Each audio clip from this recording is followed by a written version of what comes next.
Krishna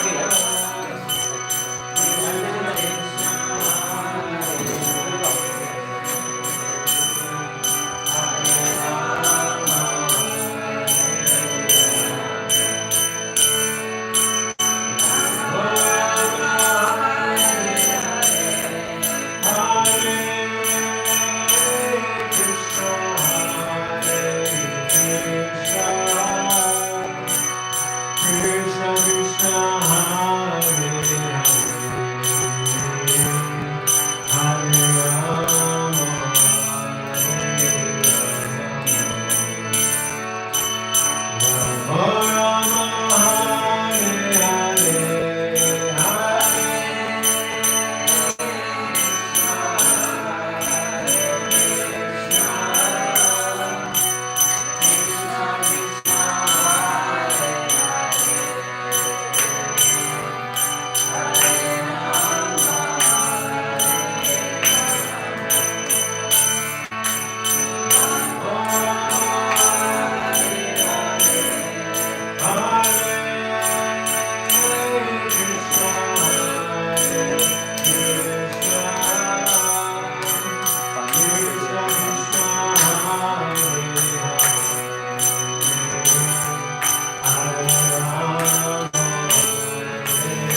Pooja, I think the setting is on your computer that you need to change. No, the setting is here. Did you find it? Yeah. Can you go to HDMI 3? Okay.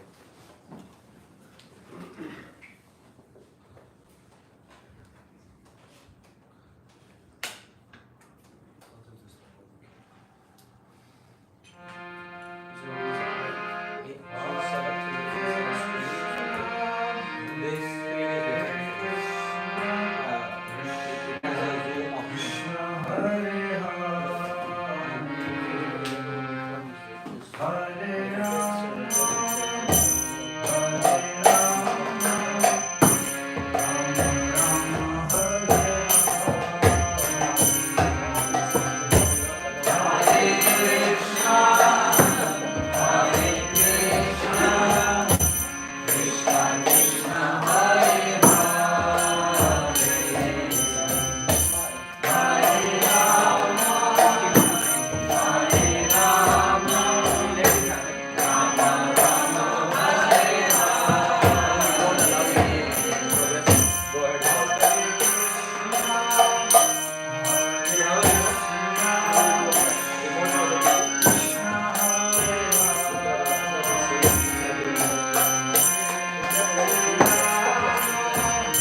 Hare Krishna, everyone. Thank you very much for being here. Welcome to the Bhagavat Sravana program. We have a very wonderful guest with us, guest speaker today. Before we begin, I would just like to see if there's anyone who's here for the very first time. Any first-time guests? Okay. Anyone here for the second time? Okay. Anyone here for the third time? Okay. It's only my third time, so after you've been here 3 times, you can also be seeing your time and do other things. So it's nice to have you all with us. Thank you for taking time out of your busy schedules to be here on a Sunday morning for our Bhagavat Sravana program. This program happens every week, and it's an opportunity for the devotees to come together, to hear and chant and discuss the Srimad Bhagavatam and go a little deeper. And also for our new guests who come, we also make sure that it's tailored so that everyone can enter into the wonderful pastimes that happen from the Srimad Bhagavatam. So our guest speaker today is a wonderful devotee from Mumbai, or based in Mumbai, and very exceptionally studied in the Vedic scriptures and texts. He's been serving our governing body for many, many years on the Shastric Advisory Council. And today we're looking forward to hearing from him on the topic of, which I didn't get, the rarity of pure devotional the service. rarity of pure devotional service. Don't we know it? Okay, so we're very honored to welcome His Grace Hari Parshad Prabhu. Hari Bol.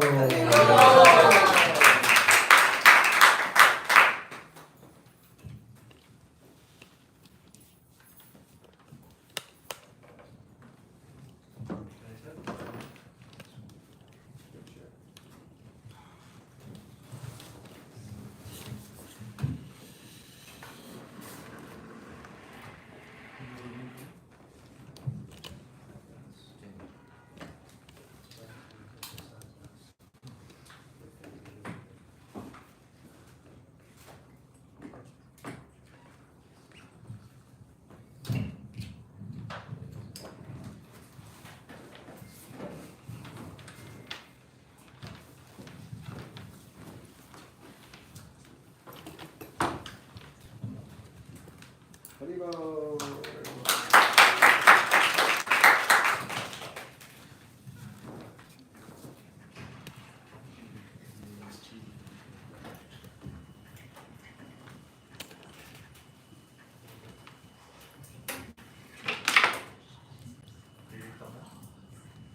It is okay.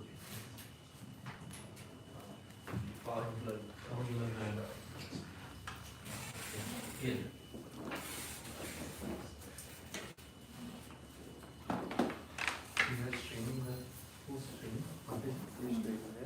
When the slides are shown, can you just show the slides while the slides are shown?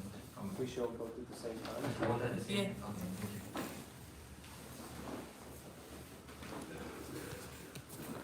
Hare Krishna. Thank you so much, Janita Prabhu, for kindly introducing me. I'm very grateful to be invited here. My sincere thanks also to my dear friend Vasudev Prabhu. Vandana Mataji, thank you so much for kindly organizing the program. I'm very grateful that I have been invited here to speak something on this topic, the rarity of pure devotion.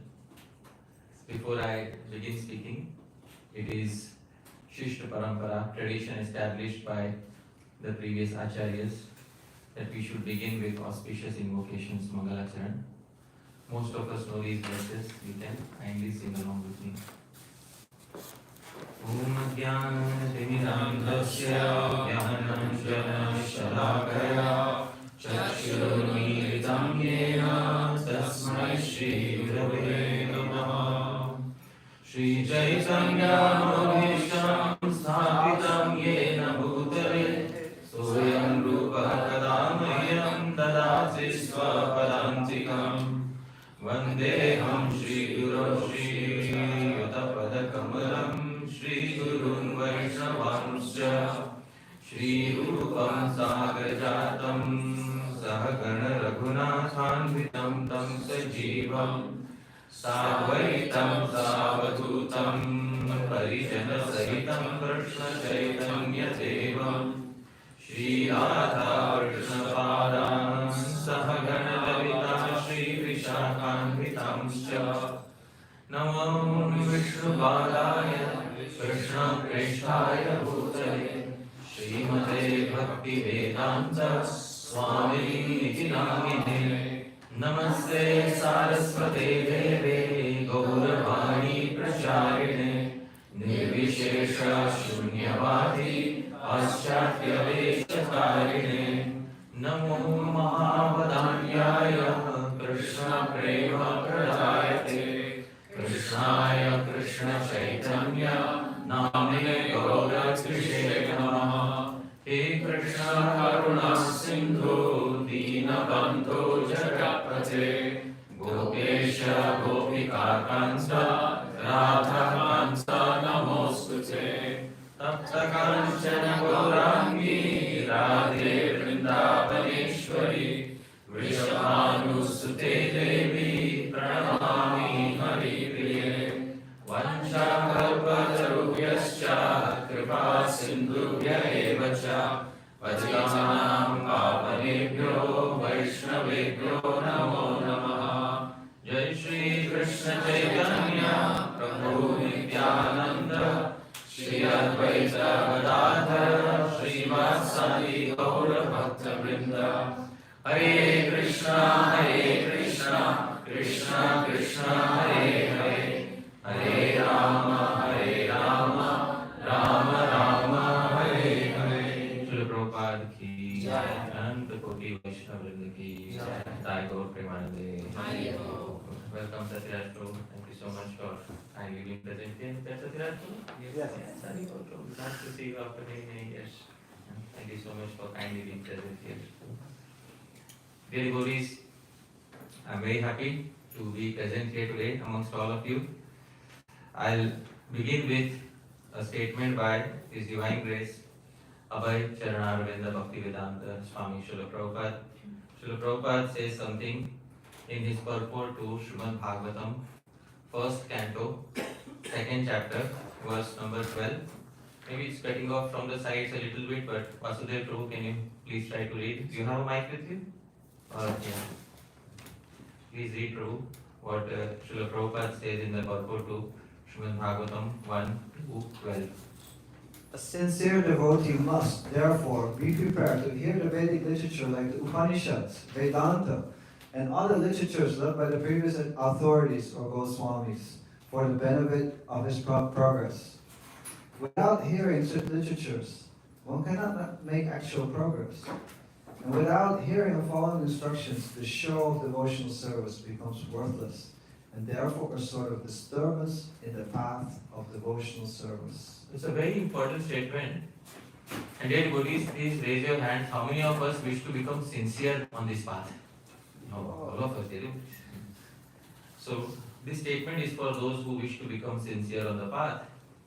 And Srila Prabhupada says, a sincere devotee must therefore be prepared to hear Vedic literature, such as the Upanishads and the literatures left by the previous authorities or Goswamis, for the benefit of one's own progress.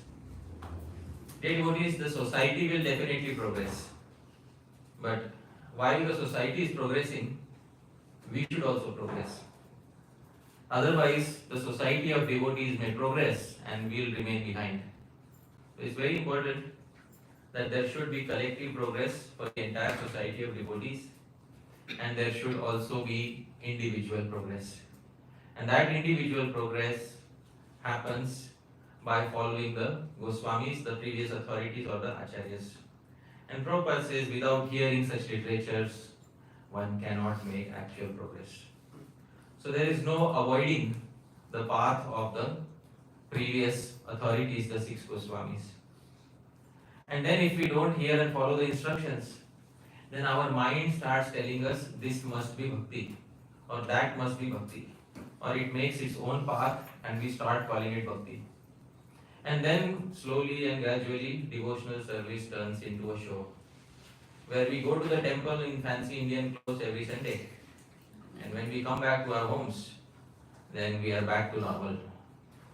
And dear devotees, Prabhupada says such a show becomes worthless, and this show becomes a disturbance on the path of actual bhakti. So, since we want to become serious, it is very important that bhakti should not be a show, and that bhakti should not be restricted only to the weekends. There should also be some genuine, tangible progress on this path, as we are spending so much of our time, investing so much of our time on this path. On any path in the material world, if we invest time, we should expect progress. But dear devotees, The path of bhakti is such that even if we may invest time, but if the proper attitude is not present, then we cannot expect progress. And therefore, it is very important to understand why, although bhakti is such an easy path, but bhakti is also perhaps one of the most difficult paths to perfect. The easiest path is bhakti. This is specified by Sri Narad Muni in Narad Bhakti Sutra.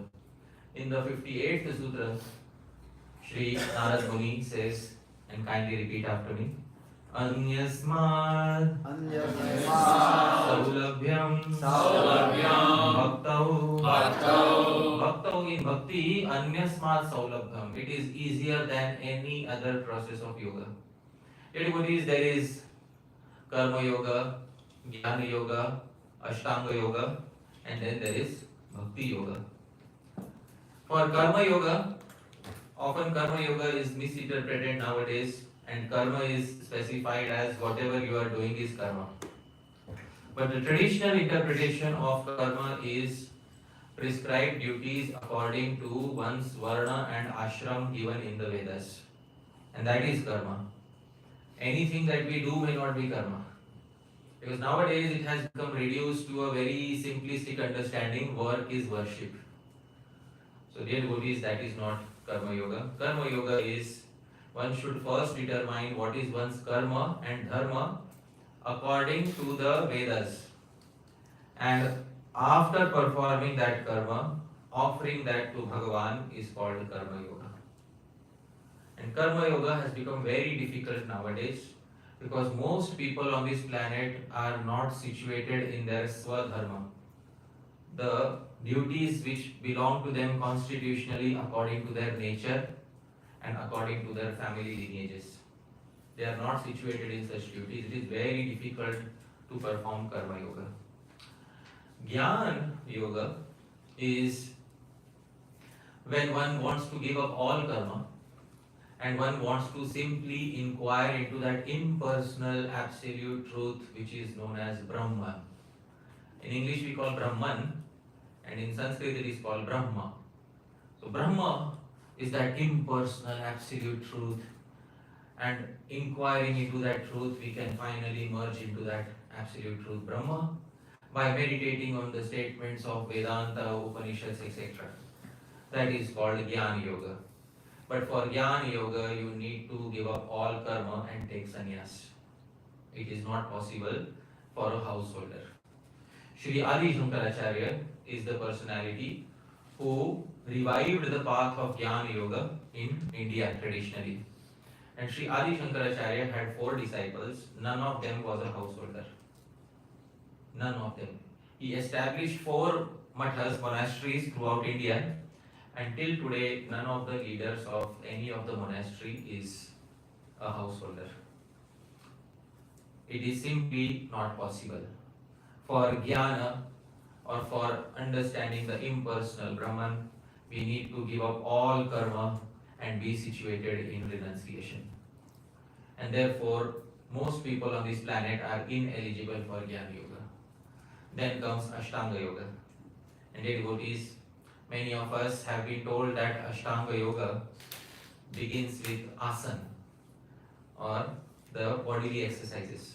But that is Hatha Yoga. The difference between Hatha Yoga and Ashtanga Yoga is that Ashtanga Yoga begins with the first 2 stages, Yam and Niyam. Yam and Niyam are the rules and regulations which are meant to first and foremost regulate the mind and the body so that one can prepare oneself for the 3rd stage, which is asana.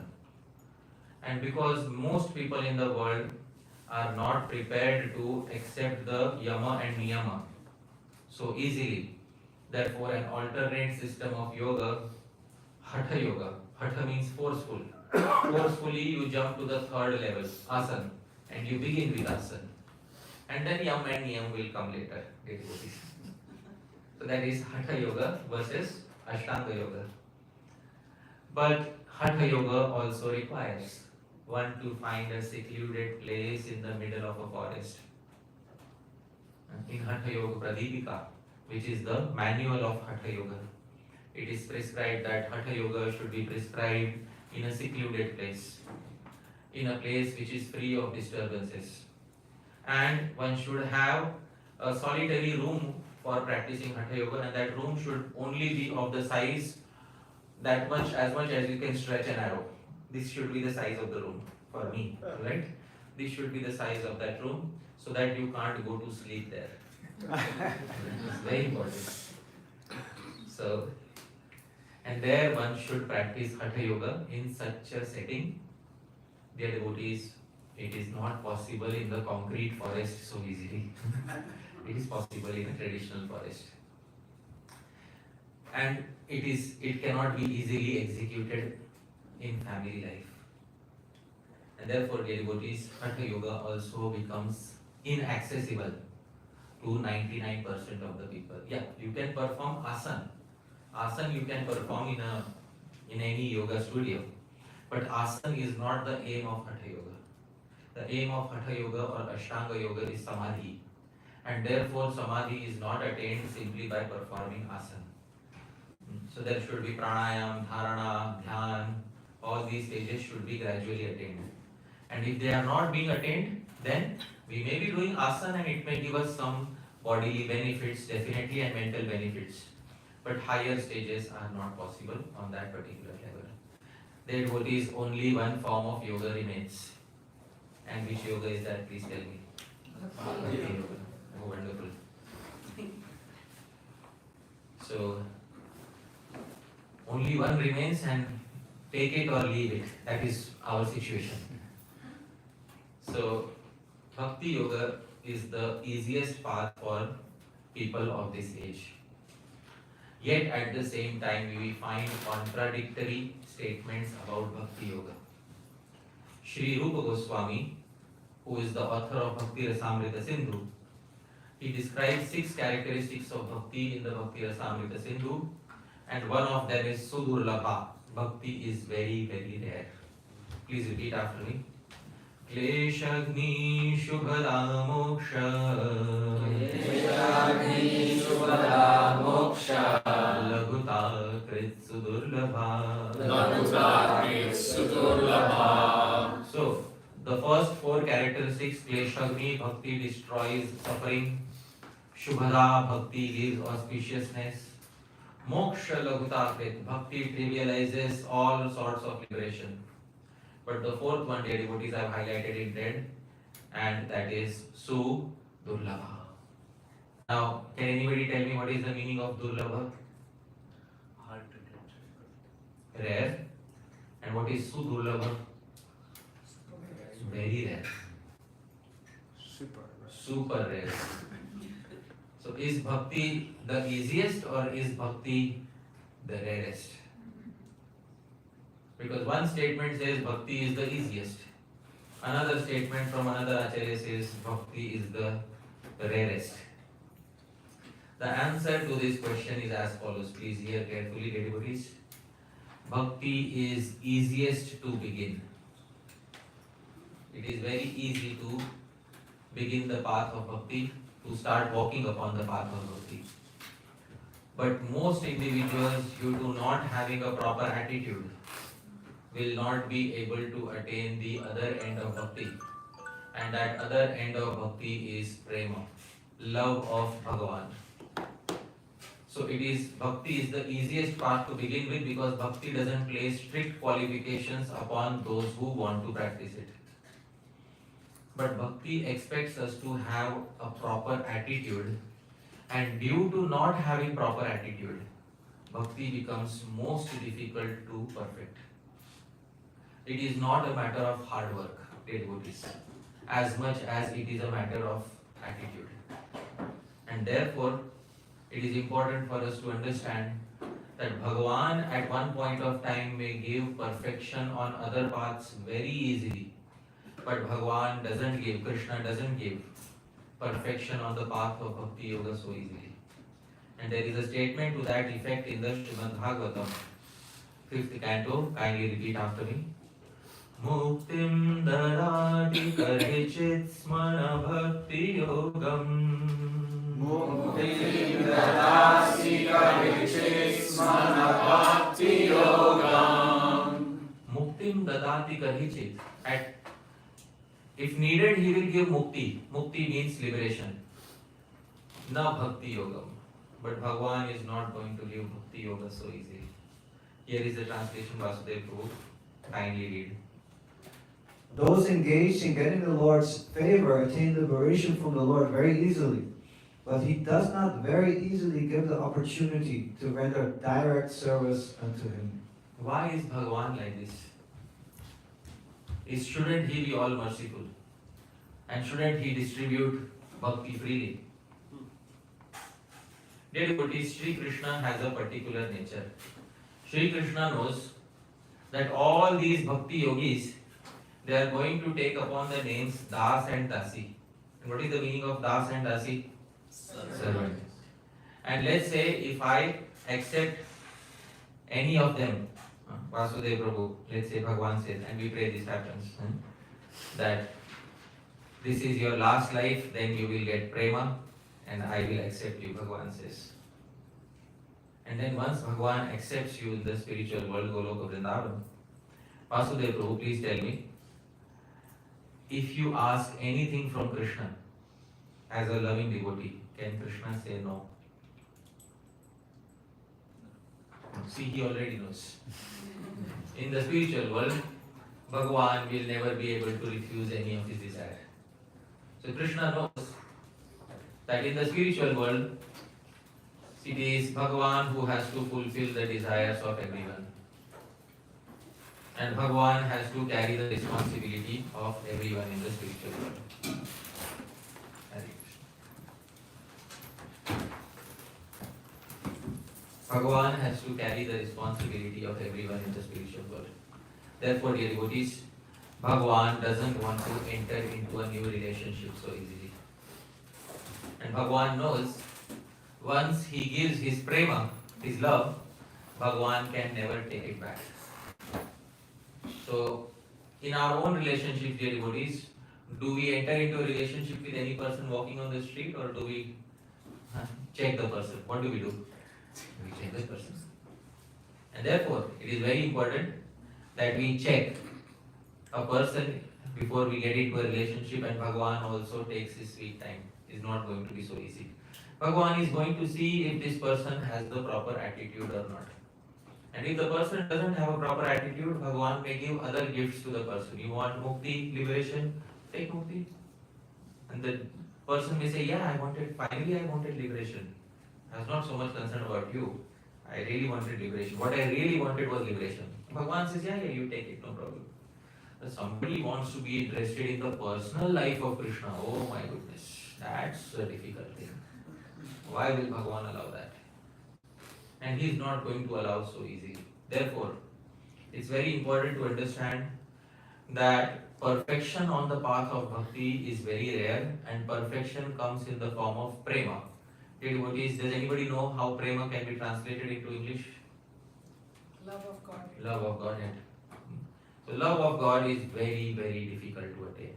And for two reasons, Sri Rupa Goswami specifies that there are two reasons why Uttama Bhakti, love of Bhagavan, is very, very rare. Here is the verse, dear devotees, kindly repeat after me. Sadhanau bhairana sangair Sadhanau bhairana sangair alabhya suchiradapi Alabhya suchiradapi Harina chashvadeti Harina chashvadeti Vidhasa syat sudurlabha Dvihasa syat sudurlabha. Sri Rupa Goswami says Dvidha. There are two reasons why attaining prema, attaining the highest stage of bhakti is going to be rare, very rare. Please hear the two reasons, dear devotees. He says Uttama Bhakti is rare for two reasons. First, he says Sadhana aughair anasangair. Sadhana, some people come to the path and they take up the practice of bhakti, kirtan, japa, etc. And they take augha. Augha means they take a lot of quantity. They think if I perform lots of quantity of sadhana, I will attain Krishna. But anasanga, they have no genuine attachment towards Krishna in their heart. So simply they want to increase the quantity of their sadhan, but they have no genuine attachment towards Bhagavan. Sri Rupa Goswami says, alabhya, they will not be able to get it. Suchiradapi, even if they perform that sadhan for a long time. So the first reason is when someone performs immense quantity of sadhan, immense quantity of practice without genuine attachment, one certainly doesn't attain prema even after prolonged time of practice.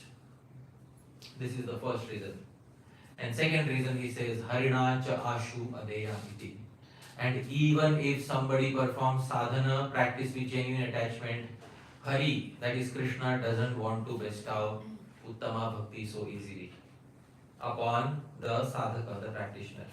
And why does Krishna not want to bestow? Krishna has his reasons, he has his reservations. Because he is a person, he is not the impersonal God. And a person has his or her preferences. And just as every personality has their preferences, God also has his preferences. He will first check what is the exact motivation of the person who is approaching me. And that is what he has said in the Gita. Ye yatha mam prapadyante tam tathaiva bhajamyaham. The intention with which a person approaches me, I reciprocate according to that. And therefore, if somebody approaches me only with the intention for prema, that is love, only then will Bhagavan think about giving love. But dear devotees, most people come to Bhagavan not for prema, not for love. They come to Bhagavan either because they are distressed, or because they want something in life, or because they want to get liberated from this world. And Bhagavan says, that's all right, I'll fulfill your desire. But very few people come for prema. Very few people. And prema, dear devotees, Shraddha Muradhar Ji ki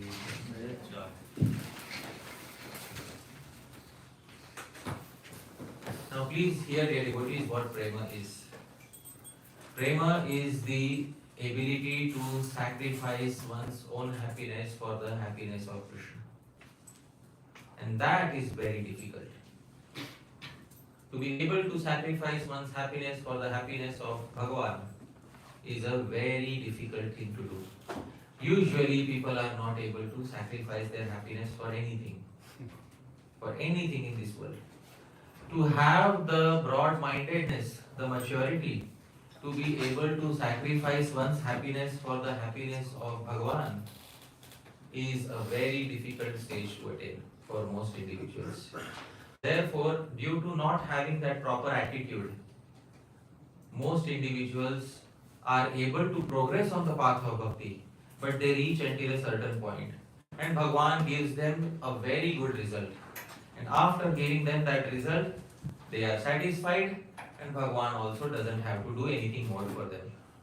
But if somebody wants to attain the highest fruit from the tallest tree, that is Krishna Prema, then it becomes very, very difficult to have that, because attitude may not be proper. Only by Prema, dear devotees, it is possible to completely please Bhagavan. There is a very nice verse about this in the Padyavali of Sri Rupa Goswami. A very wonderful verse. I will sing this verse. Kindly repeat this verse after me. Nanopachara krita pujana marta bandho. Nanopachara krita pujana marta bandho. Nanopachara krita pujana marta bandho. Nanopachara krita pujana marta bandho. Premnaiva bhakta hridayam sukha vedrutam syat. Premaiva bhakta hridayam sukha vidrutam syat. Yavat kshudasti jatare jaratha pipasa. Yavat sudasti jatare jaratha pipasa. Tavat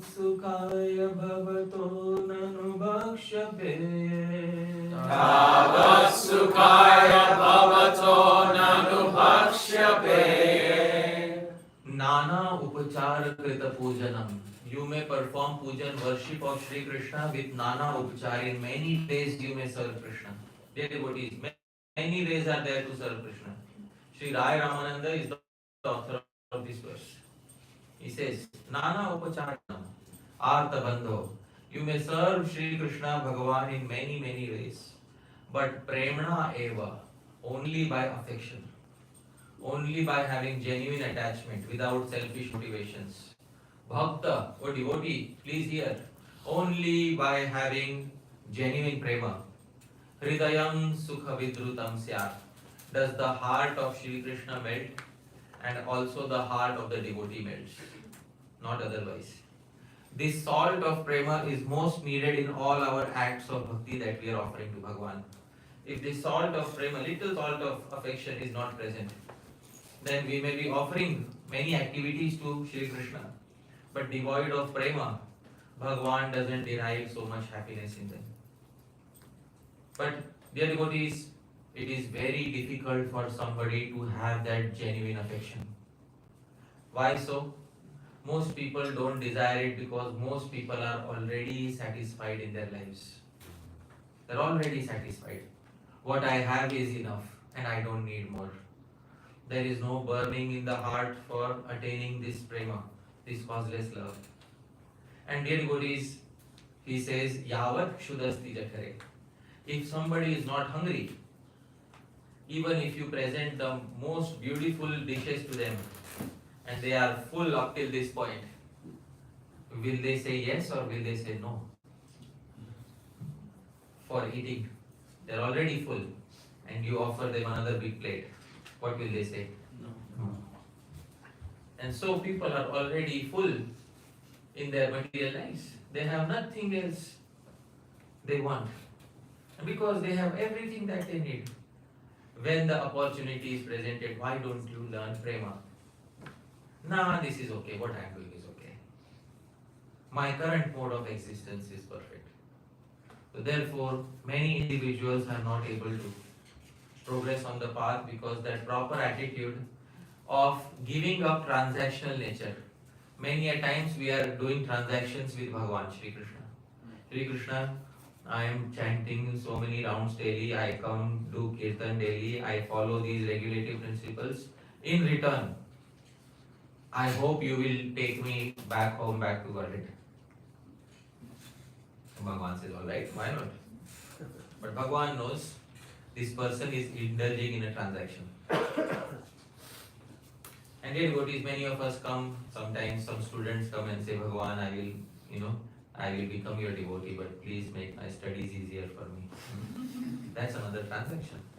And throughout our life, we are engaging in transactions with Bhagavan. And because of this transactional nature, it enters on the path of bhakti. And therefore, we are not able to achieve the highest potential of bhakti, which is to have it transactionless. Transactionless bhakti means to come to Bhagavan and to say, Bhagavan, I do not want anything from you. But can you please bestow your prema, your love?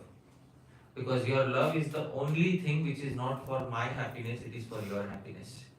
Bhagavan, can you give your prema? That is being transactionless. And this transactionless mindset is very difficult. Because most people are already satisfied with their current mindset. Here is the translation. Prabhu, kindly read. Dear devotee, the heart of Krishna melts in bliss only by genuine prema, not simply by elaborate worship done using various paraphernalia. Food and drinks appear pleasing to an individual only to the degree they are hungry or thirsty.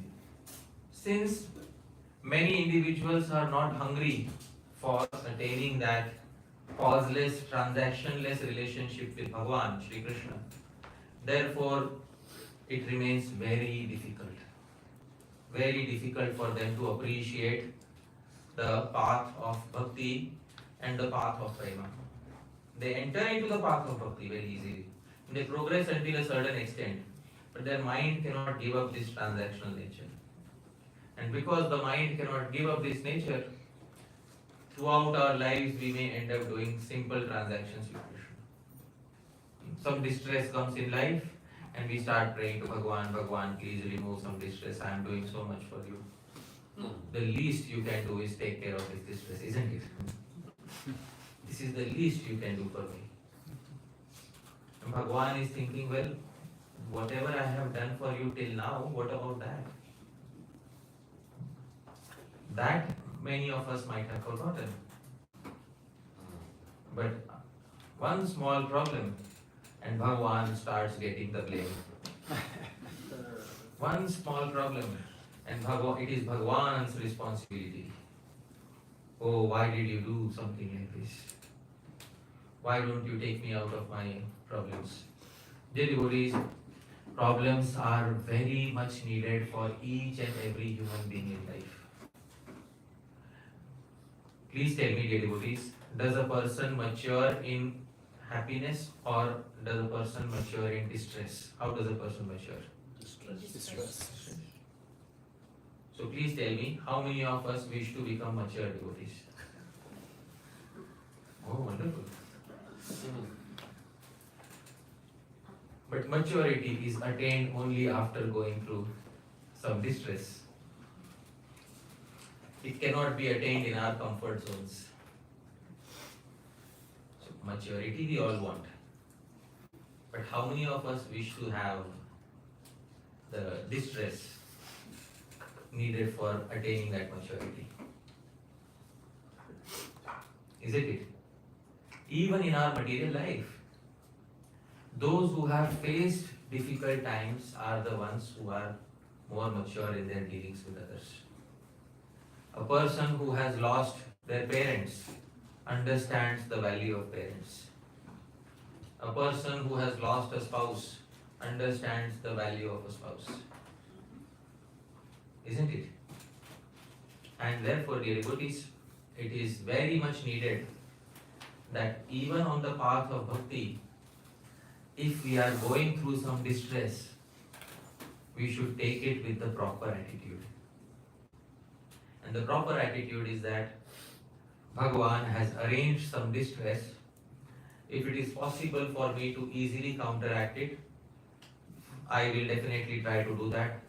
But if it is not possible for me to counteract it, I understand it as Krishna's arrangement so that I can become more mature in a certain way. And this mindset allows us to see Bhagavan's hand even in distress. Otherwise, Bhagavan is simply an order provider who is just there to give us happiness. And that is not a very healthy relationship. That is not a very healthy relationship. And therefore, it is important to understand that only by having this transactionless mindset, that Bhagavan, I do not wish to have anything. Can you just give me your prema, your pure love? And that is all that I need, because your prema is for your happiness, not mine.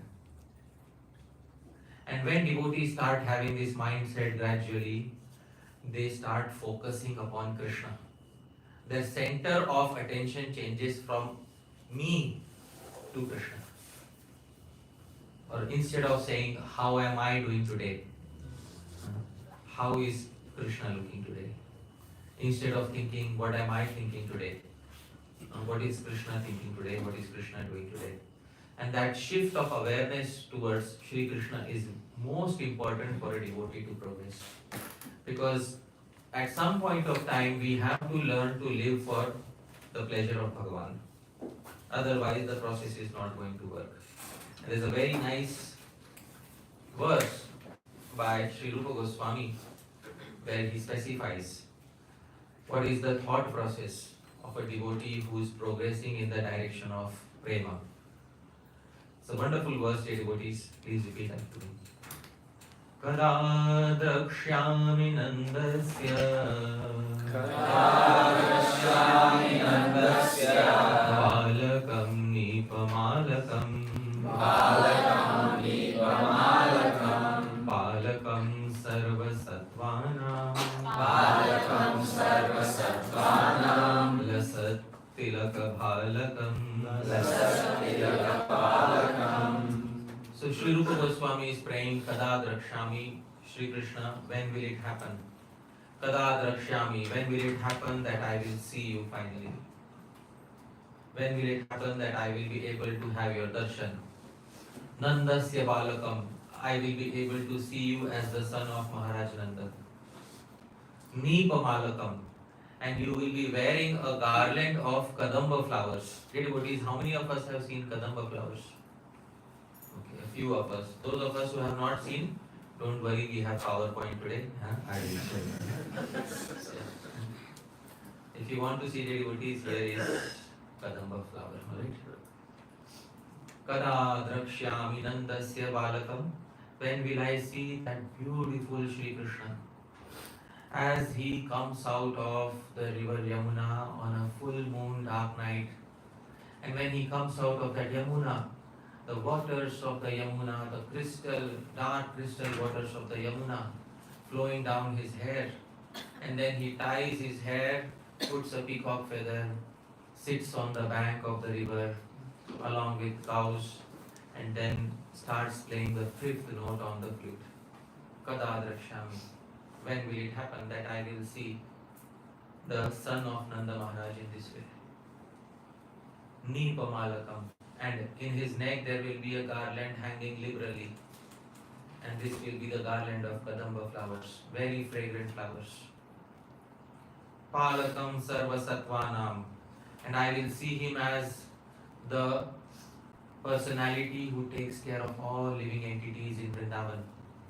And Lasat Tilaka Bhalakam. When will I see that wonderful tilak, his wonderful face, his face as brilliant as hosts of bluish lotus flowers put together in the middle of that wonderful full moon night on the banks of that river Yamuna. When will it happen that I will finally see him? Dear devotees, this is the prayer of a devotee who wants the genuine, 100%, 24 karat gold, non-adulterated, organic, natural, pure prema. And it is very difficult to come to this point. Very difficult. Many individuals pray to Bhagavan, when will it be, Bhagavan, that I will finally get the mansion that I had desired? In that mansion I will place you in the center, I promise you. And once a day I will have a nice puja of you, Bhagavan. So Bhagavan is thinking, for whose satisfaction is this desire? No, Bhagavan, I want to do it for you. Bhagavan knows. Bhagavan understands. All the subtle shades of motivations in our heart, Bhagavan understands. And therefore, it is very difficult to come to this point. Prabhu, kindly read the translation of this verse. Sri Rupa Goswami's wonderful verse. When will I see Nanda's son, the protector of the devotees? He is garlanded with kadamba flowers, and his forehead is decorated with glistening tilak. And dear devotees, it's very important to also have hankerings for listening to him, hankerings for having a loving relationship for him. And dear devotees, Sri Rupa Goswami describes. This verse is by a very wonderful devotee. His name is Sri Madhavendra Puri. This verse is by Sri Madhavendra Puri, and a very wonderful verse. I will try to sing this verse. The meter of the verse is Pushpitagra. I will try to sing, please repeat after me. Adharamrita madhuri dhurino Adharamrita madhuri dhurino Harirela murvin nadesha Harirela murvin nadesha Pratatana mana pramodamuchay Pratatana mana pramodamuchay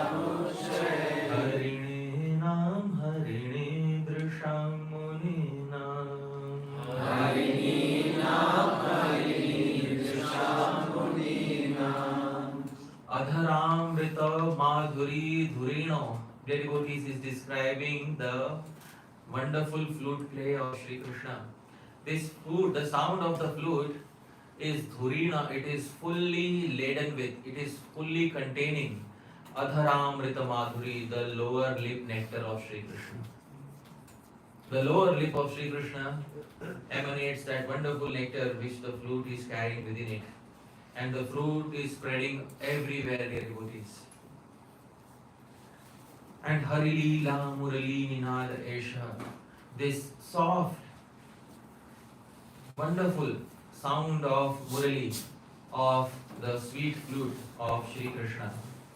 Pratatana Manaha Pramoda Muchai, it gives lots of joy to Harini Nam. Harinis are the wonderful deers and does of Sri Vrindavan. They are very gentle by nature, but suddenly when they hear the flute play of Sri Krishna, suddenly they stop in their tracks and they stop moving from there.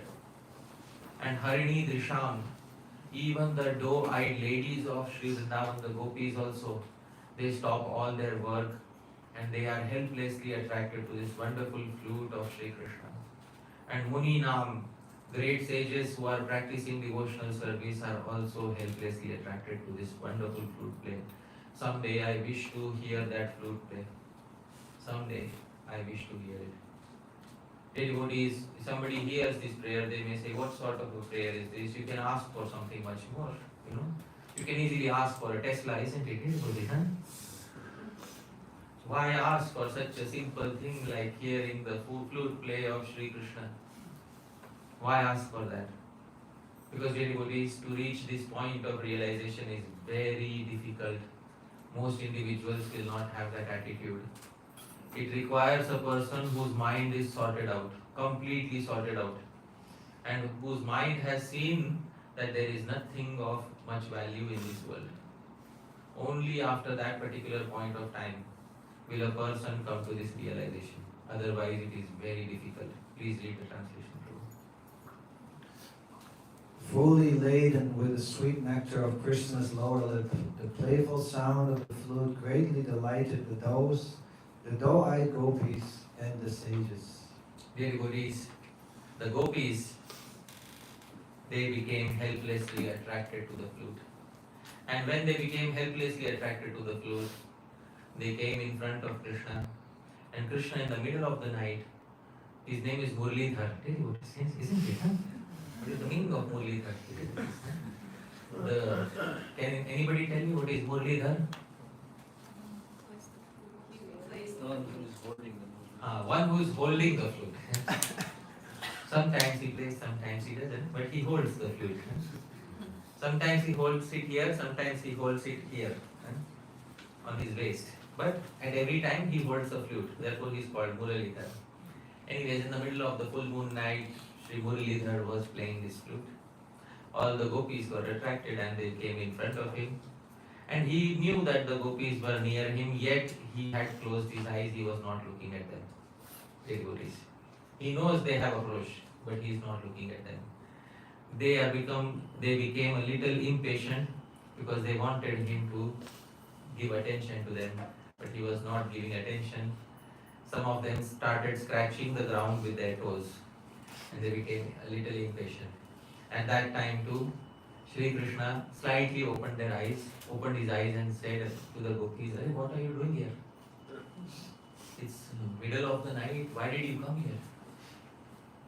Why did you come? You invited us by playing the flute." "No, I'm just a simple boy, I like to play the flute, and that's good." "Why did you come here in the middle of the night?" "This is not a good time to be here, no, it's very dangerous. Please return back." All of you, you are girls belonging to good families. This is not a good time of the night. Can you please return back? And Shri Krishna then continued to play his flute, expecting that they will return back. But the gopis were also very bold ladies, and they were not easily going to leave. So they did not leave. Finally, Krishna wouldn't stop playing the flute.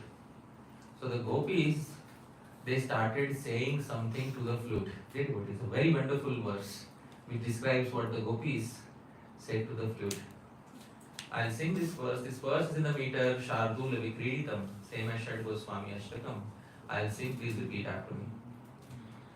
Saudham dhama mukhambujam bhagavato vatrasava prashanam. Saudham dhama mukambujam bhagavato vatrasava prashanam. Shaiya chadar pallabhota mridulangushtastaduchirshakam. Shaya chadara pallabhota mridulam gushtastaduchirshakam. Angulyastava sevane niralasa bruma kimanyat sukham. Angulyastava sevane niralasa bruma kimanyat sukham. Ha ha vairni hai tathapi murali tvam naiti nidrapikim. Ha vairini tatapi murali tvam naiti nidrapikim. So the gopis started saying something to the flute. Oh flute, Saudham dham mukhambujam. Dham, for your residence you got a wonderful home. And what is your home? Mukhambujam, the lotus-like face of Krishna is your permanent home. You got such a wonderful place to stay. We don't have that place to stay. Alright, your residence arrangements are done. Devotees in New York, if somebody buys an apartment, say my life is done. They will be done. So your residence is taken care of, oh flute. The wonderful lotus face of Krishna is your residence. And after residence, your food is also taken care of. Bhagavato Bhaktrasava, the lower lip nectar of Krishna is your constant food. Wow, you have all good eating arrangements. Now, dear devotees, once a person has a comfortable home and good food, what is the next thing to do, dear devotees? Please tell me. Sleep. Shaiya. And for lying down, you have a wonderful pillow. And oh flute, your wonderful pillow, Adhara Pallavu, is the lower lip of Krishna. That is your wonderful pillow, oh flute. You are lying down with your head on that wonderful pillow. And dear devotees, fortunate are those people who receive a head pillow. More fortunate are those people who also receive a pillow for the legs. So you also have a wonderful pillow for your feet. Mridulangushthas, the soft thumb of Krishna is your wonderful pillow for your feet. You have good pillow for your feet also. What more do you need? Angulyastava sevane, and various angulis, fingers. Fingers are feminine gender in Sanskrit. Various ladies are engaged in pressing your feet constantly. Brumaha, tell us, Kimanyat Sukham, oh flute, what greater happiness do you need? Ha ha, Vairini, but oh enemy flute, the gopis are saying, oh enemy, oh flute, Murali, after having all these comforts, Tvam naiti nidrapikim, why don't you finally go to sleep? Why don't you go to sleep? Dear devotee is a very wonderful realization by devotee poets. Please read the translation. Oh Murali, flute, for your residence you have the lotus-like face of Krishna. For your drinking you have his lip nectar. His lower lip is your resting bed. His soft thumbs are your raised pillows. Various fingers, ladies, are engaged in pressing your feet. What greater happiness can be there? Alas, O flute, despite all these comforts, why don't you ever go to sleep? Dear devotees, the flute is very strange. When it is resting, it is awake. And when it is standing, it sleeps. That is the nature of the flute. It is very contradictory in nature. So on Sri Muralidhar, we will see she never goes to sleep. Never goes to sleep. So that is what they were thinking about Bhagavan's flute. Dear devotees, these are very simple yet very elegant pastimes that touch the heart. complicated happiness of the material world may titillate the senses, external senses, but it doesn't touch the heart, it doesn't give rasa. And finally, what an individual needs is not a stimulation of the external senses. Finally, a living entity is looking for rasa. And rasa is possible only in that simple happiness in relationship with Sri Krishna. It is not possible in the complicated happiness that most of us have invented in the world today. Therefore, it is said Krishna Bhakti is for those who are simple at heart. And it is difficult for people to have that simple heart. Dear devotees, in this way, pure bhakti, uttama bhakti remains very rare, but it is easily possible to attain that, even the rarest of that bhakti, if one develops a proper attitude. But the proper attitude is developed only and only in connection with an existing devotee of Krishna who has that proper attitude. For example, dear devotees, here is a mridanga, right? Now, Prabhu, do you know how to play mridanga? Yeah. You know? Okay. Prabhu, do you know? No, you don't know? Please take the mridanga in your hand. Yeah, please take it. Don't worry, I won't torture you more, Prabhu. Huh? Please try to play for 10 seconds. Just for 10 seconds. He does good, eh?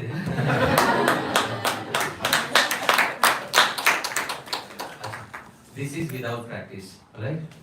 Now, Prabhu, you have learned for how many years? Like 7 years. Alright, let's give the mridanga to him. Prabhu, now you play. Your name, Prabhu? Anand. Please play. Change the tune. Can you change the tune?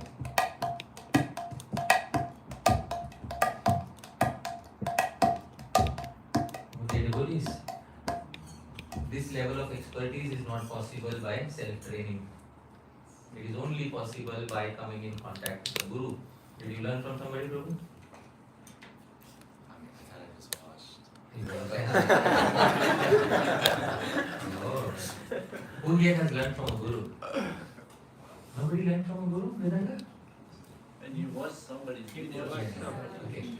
So at least you learn from a person, right? Yeah. But if without watching a video, without taking help from somebody, would it be possible to attain this level of expertise? No.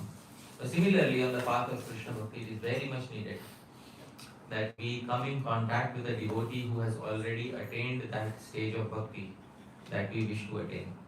And it is only in contact with such a devotee that we learn to have the proper attitude. Without such contact, manorathena, we will be on the chariot of our mind and thinking that this may be bhakti, that may be bhakti, and we may not be able to grasp that proper attitude, which is very much needed for attaining that rarest of the rare gift, which is Shri Krishna Prema. Right, so I'll pause my speech here, dear devotees. Thank you so much. Yadatra skalitam kinchit vidvam saha purayantu tat. Yadatra saushtabam kinchit tat guroreva menahi. Yadatra skalitam kinchit, it is possible that while speaking I might have made a mistake. Vidvam saha, you are learned devotees. Purayantu tat, please correct any mistakes. But yadatra saushtabam kinchit, whatever was nice here, dear devotees, please remember tat guroreva. It belongs to my Gurujanas, menahi. It doesn't belong to me. Thank you very much once again, Vasudev Prabhu, for kindly inviting. Jai Nitai Prabhu. Thank you so much for kindly introducing me. And thank you all of you wonderful devotees for kindly being present here. Srila Prabhupada ki Jai. Hare Krishna.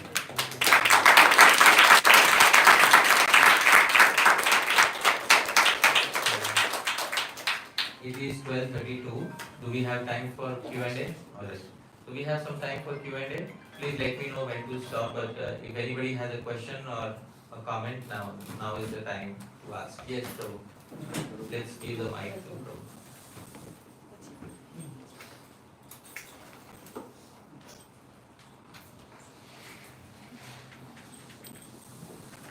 How are we able to identify the subtler desires that we may have for things? Yeah. How are we able to identify the subtle desires? that we may have, if we, as you're giving the example of the Krishna in the center, sometimes devotees will believe those things like, we want to do this for service of you, but then there could be for me, there's always more different desires that I might not be able to identify. So how are we able to identify those desires? How are we able to identify those desires? It's very easy to identify them. Those desires are rooted in two things. And Sri Rupa Goswami specifies those two things in the Bhakti Rasamrita Sindhu. I will pull out the Bhakti Rasamrita Sindhu. And in the Bhakti Rasamrita Sindhu, Sri Rupa Goswami mentions. We are able to see Bhakti Rasamrita Sindhu?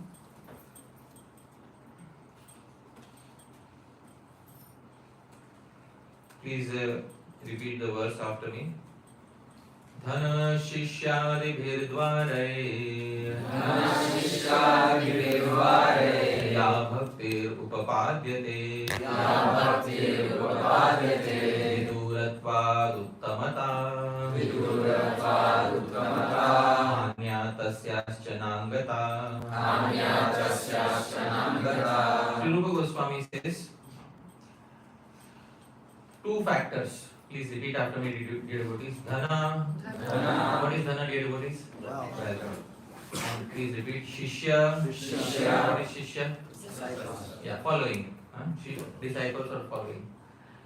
Anything which is, any desire which is leading to an improvement in one of these two, dhana or shishya, that Bhagavan, I wish to have more wealth so that I can serve you.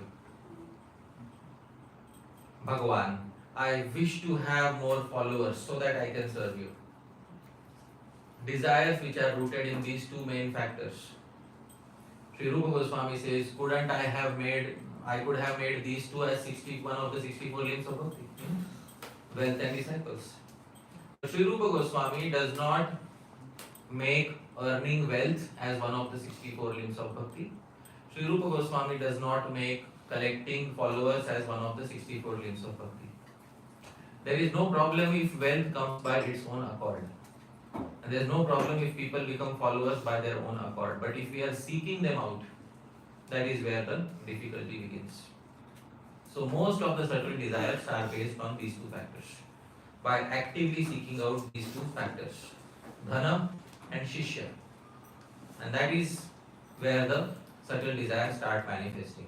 Because in these two, you can cover them up as bhakti and still continue to be a devotee while harboring these desires. So, Sri Rupa Goswami has pinpointed these two very nicely in the Bhakti Rasamrita Sindhu. So, it is important to not have desires for dhana and shishya. Because these two desires, once they are taken care of, then most of the subtle desires are taken care of. Because the subtle desires mainly are to become recognized, become well known, etc. And that is basically a desire for collecting followers. Or a subtle desire is to have a big some big creation in my name, so that after I die, people should remember me, that there was one Hari Parshad, remember. So that is also another desire. So dhana and shishya, wealth and disciples, the desire for these two are the reasons for these subtle desires. And you can masquerade them as bhakti without anybody noticing it. But in the end, the loss will be ours. Nobody else will lose. It is our own loss that we did not take care of these particular desires. So, ya bhakti upapadyate, anything that is claimed to be bhakti on the strength of these two. Sri Rupa Goswami says viduratvad. Actually, these two desires are far away from uttama bhakti, far away from pure devotion. Actually, uttamata hanya, they harm pure devotion sometimes. Tasyascha na angata, therefore these two I will never make limbs of bhakti. Sri Rupa Goswami, these two na angata, I will not make these two limbs of bhakti. In the 64 limbs of bhakti, I could have included these two. In 64 limbs of bhakti, Sri Rupa Goswami sometimes repeats a particular limb twice. But couldn't you have given two new limbs, dhana and shishya? Why I will repeat? It is better to repeat some limbs rather than give some limbs that will harm bhakti. And that is the reason why So I hope that answers your query. So please, whenever there is a motivation in your mind, please try to think at some point of time, is this ultimately a motivation for dhana and shishya, for wealth and followers? And my mind may think, I want to gain followers for the sake of Krishna, so that Krishna will be satisfied, so that my devotional service will be accepted by Bhagavan. But actually speaking, bhakti is anya abhilashita shunya. Even if zero wealth comes or zero followers come, one should be able to continue happily. So that is this is a good verse. It is a less discussed verse, one of the less discussed verse of the Bhakti Rasamrita Sutta. Yeah, yes, Vasudeva. Let's give the mic to Vasudeva. So on the one hand, we hear that if we, I think it's off. on the one hand, we hear that these kind of desires that block us from attaining the goal. And at the same time, we hear that despite having such desires, even bhakti being fully motivated by such desires, in the case of Dhruva Maharaj, his only desire was wealth Right. and power and so on. Right. And yet he attained the highest goal. So in what case do these desires block? In what case, despite such desires, to purify? Oh, wonderful. I understood the question. Yeah. So in certain devotees like Sri Dhruva Maharaj, there are material desires seen, and at the same time they manage to attain prema. So wonderful, we can have material desire, also attain prema. Why? What's the harm? Let's have millions of dollars, everyone in the bank account, and let's attain prema happily. What's the problem? So we have to see the condition for prema, how prema is attained. There is no, actually we can't have a formula for prema, but a rough formula you can say is given by Sri Rupa Goswami. Dear devotees, please repeat after me. Anya bhilashita shunyam jnana karma dhyanavritam anukulyena krishnanu Sheelanam bhaktiruttama. Bhaktir uttama. We want the highest type of bhakti. You said we want prema, right?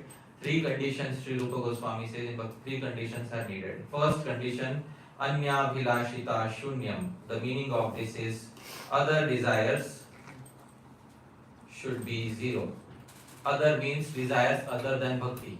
This includes wealth, disciples, etc. Should be zero. Condition 1. Second, jnana karmadi anavritam. Bhakti should not be covered by other philosophies. And what other philosophies? Jnana, karma, etc. Some people think bhakti is okay. It's very important to do your karma. Pursue your karma nicely. Their bhakti has become covered by karma. Other people think bhakti is okay, but knowledge of Vedanta is most important. Some other people think bhakti is okay, but astrology is most important. Jnana, karma, adi, etc. Anavritam. Bhakti is okay, but other things are required. So this second condition is required. Bhakti should not be covered by other philosophies. And third condition, anukulyena krishnanu sheelanam. Favorable service, favorable repeated service to Krishna. That is called Uttama Bhakti. This is the definition of Uttama Bhakti as given by Sri Rupa Goswami. Now, Prabhu, there are three conditions required. Anyabhilashita shunyam, jnana karmadi anavritam, and anukulyena krishnanu sheelanam. Desires besides bhakti should be zero. Bhakti should not be covered in the mind by importance of other philosophies, and there should be favorable repeated service. This is textbook definition. It's very difficult to attain this, but this is the definition of Uttama Bhakti, highest Bhakti. Now, amongst these three characteristics, the first two are Gauna Lakshan, first two are secondary characteristics. What is the meaning of secondary characteristics? These first two may be sometimes present, may not be sometimes present. And if they are not present sometimes, but Krishna desires to give, then Krishna may give. I hope you are able to understand. Sometimes the first two may not be present. They are called as Gauna Lakshan secondary characteristics. I will explain with the help of an example. For example, I came from New Jersey, there's Akhilesh Krishna Prabhu's home there. Somebody asks me, I am in New Jersey, how do I find out where is Akhilesh Krishna Prabhu's home? So I tell them, just find the home which has the greatest number of parrots sitting on the roof. And they may find his home. And actually there may be many parrots sitting on his home. They say, wow, wonderful, you helped me locate his home. So, but if tomorrow it starts raining and all the parrots fly away, will it still be his home or will it no longer be his home? It's still going to be his home. So this is called a secondary characteristic. You may have Uttama Bhakti with this, but sometimes it may not be present and still you may call it Uttama Bhakti. So the first two, other desires should be zero and then Bhakti should not be covered by other philosophies, are secondary characteristics. Even if they are not present in certain devotees, but if, and there is a big if Bhagavan wants to bestow his favor on such a devotee, Bhagavan may optionally bestow his favor on such a devotee, but nothing can be expected in this regard. In our case, it cannot be expected. But the third condition is the main condition. Anukulyena Krishnanushilanam. Favorable repeated service. If this condition is lost, bhakti is lost. Bhakti is not lost the day a person stops practicing the external limbs of bhakti. Bhakti is lost the day a devotee stops becoming favorable to Krishna. That is the day bhakti is lost. That is the day a person loses bhakti. When they become unfavorable towards Bhagavan, that is the day when they lose their bhakti. So the first two conditions are optional conditions. The third condition is the main. For example, where is Akhilesh Krishna Prabhu's home? And then I may say go to this particular home number, and then you will see the home is in his name. The registration is in his name. Now, if that changes, then his home will change. It will. That is Mukhya Lakshan, main characteristic. And the others, there are parrots on his home. His fence is painted red. Tomorrow he decides, I want to paint my fence white. Will it still remain his home? Of course it will remain his home. So secondary characteristics and primary characteristics are different. Dhruva Maharaj had the primary characteristic. He wanted to do favorable repeated service, Bhagavan, and he had this, he was not covered by other philosophies. His mind was not covered by that. Bhagavan neglected this first one, other desire should be zero, and gave it to him. That's how Dhruva Maharaj. You know something unique? Anya Vilashita Shunyam, other desire should be zero. Mind should not be covered by other philosophies. But the primary condition is there should be favorable, repeated service. This condition was not present with Putana, who came to kill Shri Krishna. Despite the main condition not being present, Bhagavan gave her.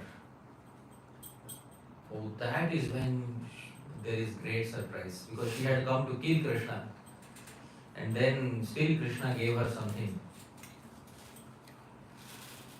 Please repeat your devotees. Aho bhaktiyam stanakalakutam. Aho bhaktiyam stanakalakutam. Jigham sayapayayat apyasadvi. Jigham sayapayayat apyasadvi. Deve gatim dhatrichitam tatonyam. Deve gatim dhatrichitam tatonyam. Kamba dayalum sharanam vrajema. Kambadayalum sharanam vrajema. Bhagavatam 3-23, Prabhu, kindly read the translation. Alas, how shall I take shelter of one more merciful than him, Lord Krishna, who granted the position of mother to the she-demon Putana, although she was faithless and had prepared deadly poison to be sucked from her breast. So was she intending to do favorable, regular service? She broke even the main condition, yet Bhagavan gave. Oh my goodness. What to speak of Dhruva? Dhruva at least had the main condition in mind. Finally, bhakti cannot be bound down into mechanical formulae. Bhagavan may give even an unqualified person, but that is extremely rare. as rare as how Putana got it. Now, if we want to fall into that category, we can wait happily, but the best way is to ensure that all three characteristics are intact. Anyabhilashita shunyam, jnana karmadyanavritam, anukulyena krishnanushīlanam, bhakti uttama. When all characteristics are intact, there is good chance of getting Krishna prema. Although nothing can be guaranteed, even if all characteristics are intact. Bhagavan will take his time. Because we are dealing with a person, we are not dealing with a machine. And give an input and get an output. This is not what is going to happen. Bhagavan is a person, he will take his time. So that is the answer. Alright? So I hope that answers your query. Do we have more time or should we pause? We can have a little kirtan. Yeah, And, sure. So I think we should pause at this point of time. Thank you so much, dear devotees. Thank you. Hare Krishna. Jai Shri Hare Krishna.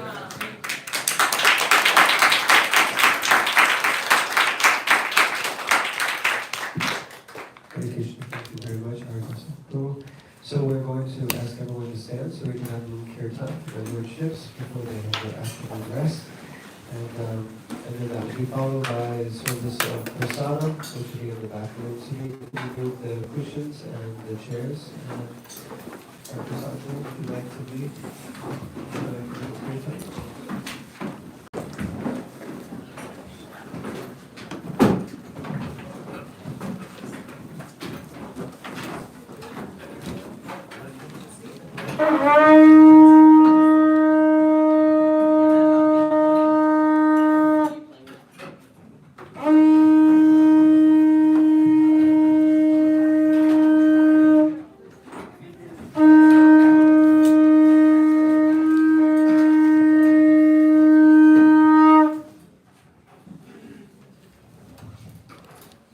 Namo Vishnupadaya Krishnakrishnaaya Bhutale Yedi Srimate Bhaktivedanta Swami Niti Namini Namaste Saraswate Deve Gauravani Pracharine Nirvishesha Punyavadi Paschatyabe Shikarine Jai Shri Krishna Chaitanya Prabhu Nityananda Shri Advaita Gadadhara Srivasari Gaura Bhakta Vrinda Srila Prabhupada Ki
आदि गौर भक्त वृंद की राधा कृष्ण गोप गोपीनाथ श्याम कुंज राधा कुंज की गोवर्धन की वृंदावन मथुरा धाम की मायापुर की धाम की जगन्नाथ पुरी धाम की गंगा माई की यमुना माई की भक्ति देवी की तुलसी महारानी की समेत भक्त वृंद की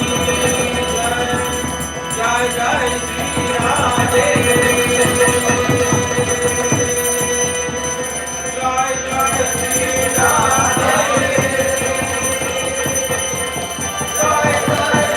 Radhe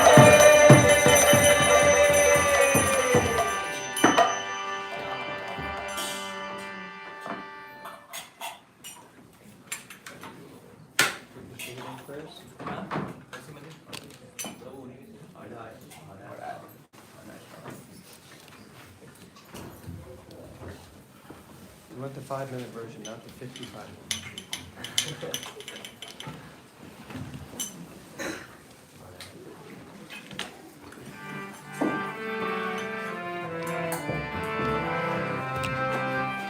Namaste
Hare Krishna. Thank you very much. Hare Prabhu. Hare Krishna, everyone, thank you so much for being here for another wonderful Sunday Bhagavat Sravana program. So nice to have you all here.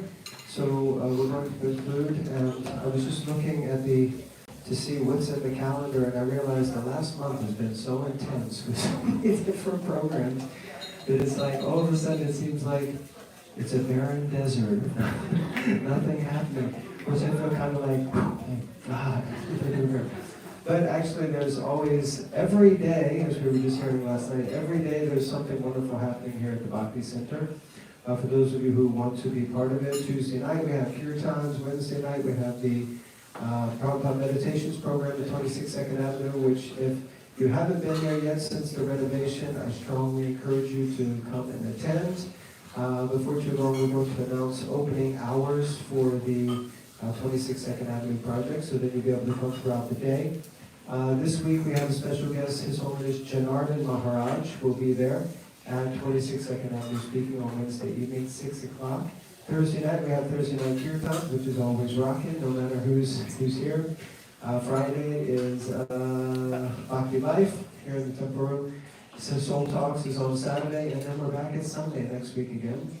Those of you who are interested, there is also next weekend is the 20th anniversary of the disappearance, the Turabhav celebrations of His Holiness Bhakti Tirtha Swami. That will be held at Gita Nagari, so there are definitely some devotees from here going there. There will be a huge celebration and a big memorial for His Holiness Bhakti Tirtha Maharaj. And I think that's it. Anything else you can think of? Just a reminder to everyone that we do have a nice program here called Sponsor a Day, which is sponsor a day of offerings for the Lordships. You can cover the entire day's offerings, flower garlands, everything is covered in that. And you can do that in honor of a loved one, someone who you've lost, someone who's just come into the world, a birthday, an anniversary, whatever it is, you can sponsor your day. So if you'd like to do that, information is here. It's also available on the website. We encourage you to get connected through our Temple Updates WhatsApp, or to join the Instagram, different ways. We're always trying to keep everyone updated on what's happening. But otherwise, the most important part of the program now is we're going to serve prasadam.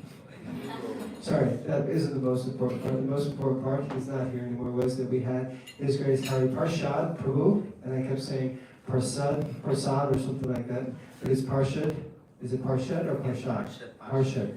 So Hari Parshad, now he's a Sanskrit scholar, and he got to see how Malacha tries to pronounce his name. So it was very wonderful to have him here with us. If you see him, please thank him, encourage him to come back again and continue to give us his association. Every week we announce that the feast is, what is it? Who knows?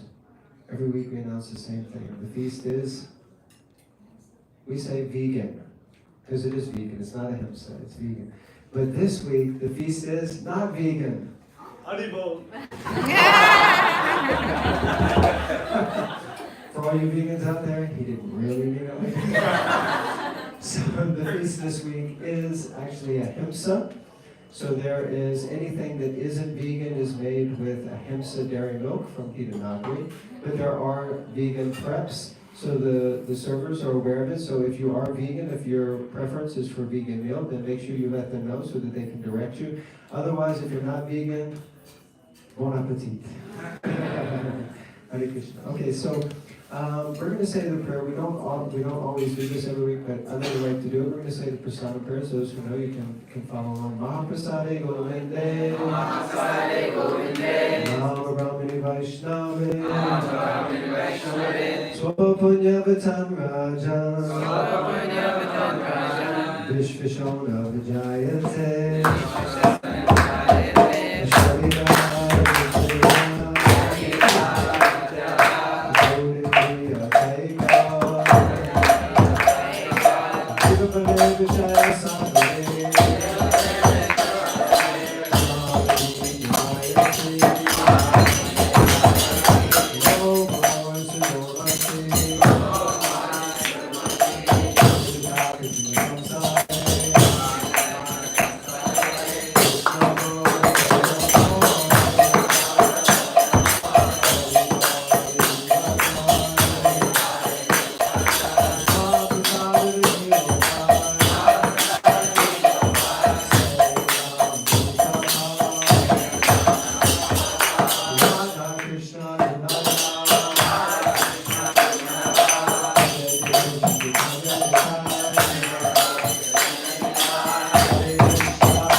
prasad in the back. Also, our festivals run on donations to the goodwill of anyone, so if you'd like to make a contribution, you're welcome.